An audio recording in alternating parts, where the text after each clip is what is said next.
Alright everyone, welcome back to another video.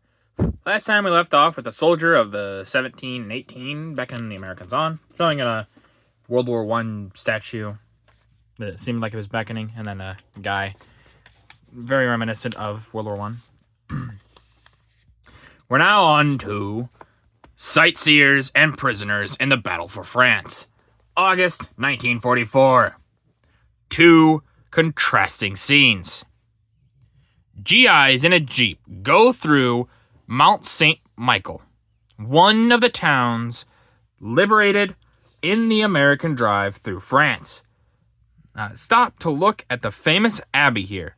Below, men of the Maquis, the French underground, marched two captured Germans to a concentration camp near Brest. The work of these French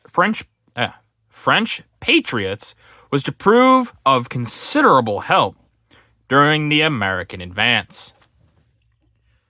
Yeah, so Mount St. Michael, I mean, just look at the city. It is gorgeous. Well, the Abbey, but this is the Abbey, not the city. But look at the Abbey. Just gorgeous. And then, yeah, obviously the French underground are basically the fighting French for a while. They do a lot of the work, and they've been fighting the Germans ever since they were occupied, so doing a pretty good job. They did a pretty good job. Sometimes it was a little, obviously with the military command, it was a little annoying to have these guys around, only because they're used to a different style of structure.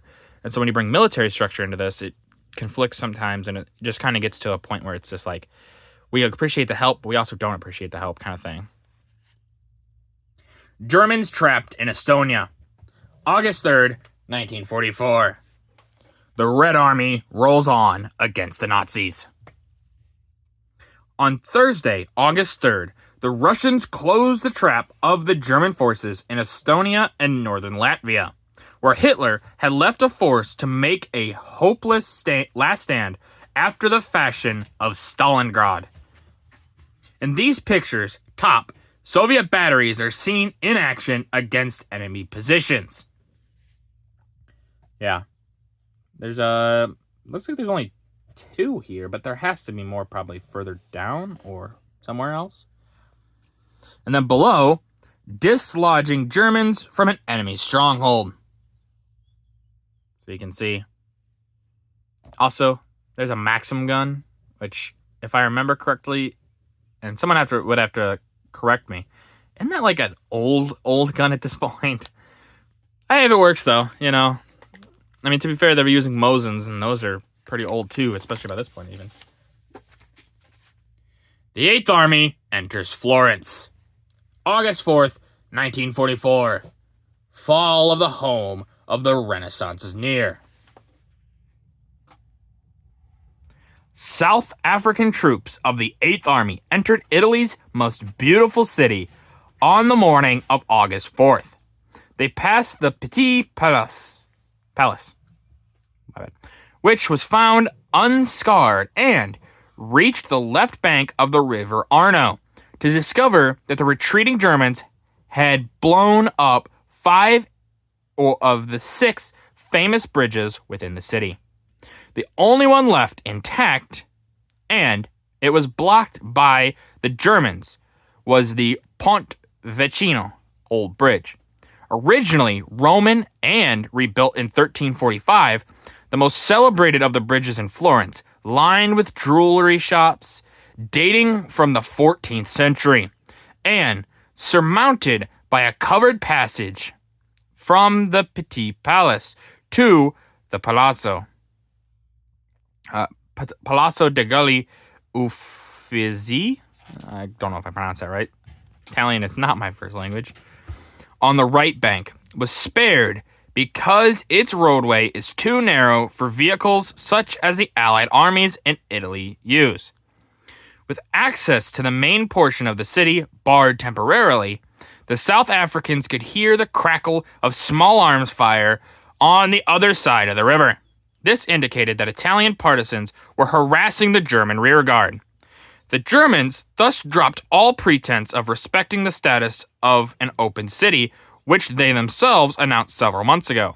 They destroyed the Ponte Santa Trinita, and with its 5 statues of the seasons, first built in 1252, the Pont alla Caria, the Pont alla Gariza, and the Pont di Ferro, the easternmost bridge at Florence.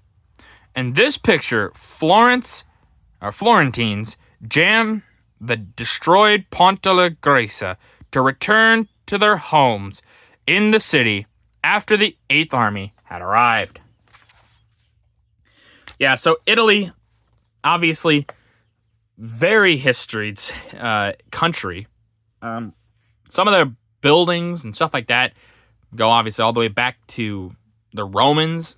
And so whenever you destroy anything here, it may be a bridge or even a building, some of those things could be hundreds, if not over 1,000 years old. So they're destroying quite a bit of history, and it's just unfortunate that a lot of these things just happen, you know? Like, I know there's one of the it's kind of like a joke, but kind of like a sad reality, is in Rome. Obviously, this is Florence, but in Rome, they always have trouble building subway tunnels because every time they dig down to go build a subway tunnel, they run into some mosaic flooring or some old building or some ruin from Rome. And so they can't do anything. It's just illegal to go any further. So they just have to leave it and tell someone. And then it's just, that's it, you know, can't do anything else. And so it becomes a real problem trying to make a subway because there's just so much history there. And Italy itself is just kind of like this. It's so old. Like, you know, people forget like how much of Western civilization comes from just Italy. And yeah. Greece doesn't have the same kind of problems, mostly because a lot of their really old buildings were destroyed a few times, I believe.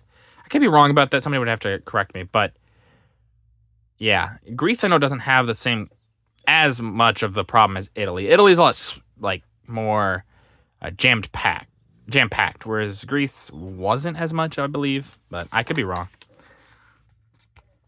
Destruction in Florence. August 1944. Florentines returning to their home.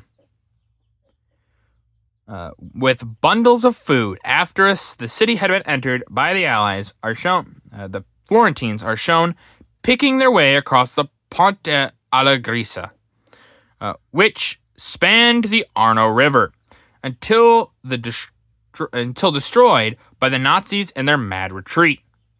The people were willing to risk a ducking to get back, as shown in these catwalkers balanced on a rail of the blown-up bridge.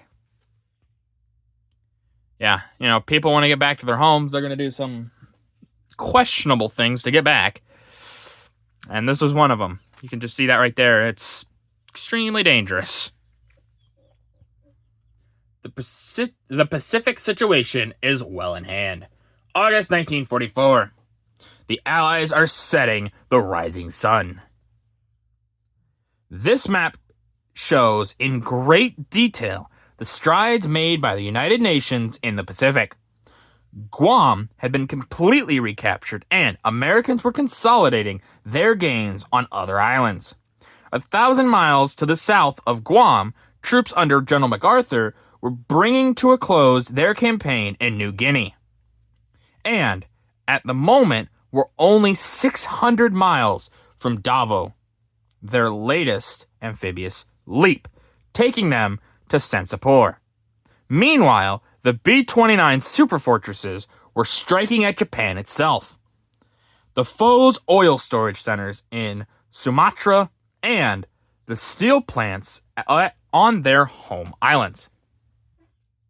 Sumatra. So, we're going to look at this. This is Truk. And you can see we got a bunch of these little atolls. And then we got the main little islands here. You can see where the Allies have to come through. But, yeah, we can see the main campaign here. And I'm kind of actually confused by this line here. Oh, here we go. So the big, like, gray line, August 1944, or 1942, my bad. The dotted line is, or the dashed line, I guess, is November 1943, and then this line here, and the big box is August 1944. So we see here the big gray line. This is August 1942. This is what the Allies had. Just this little bit of New Guinea. And then we go to the dashed line here, which is more of what they captured. So in this part here. And then the grayed part, so this all right here, is what they have captured by this point. And we have more. The Philippines is over here, things like that. Those islands don't quite look right, but that's okay. But yeah, the Japanese are getting basically annihilated in the Pacific. It is slow moving in some places, like New Guinea. It was kind of slow moving. Think about it. It took 2 years, not 3, 2 years to get all the way to here. So like, it's taking a while, but look, they've almost captured it all. There's just these little bits here at this point. And yeah, they are jumping off points. They've got points up here. And you can see down here, there's a lot. And what the Allies would do sometimes is they would skip islands. And I think they've said this in a previous episode, but they would skip islands and then take the one further ahead, and then all the islands behind, then they would go basically back and capture them all like that. Or the Japanese would leave because they're like, okay, well, we're getting cut off. There's nothing we can do here. So it's this island hopping strategy, while it's taking a while, is working effectively, and the Allies are taking the land, even if it is pretty slow. But with that, that's going to do it for this video. If you guys liked the video, leave a like. If you didn't, leave a comment. Tell me what I could improve on. I always appreciate your feedback. And as always, subscribe. It really does help out the channel. Thank you.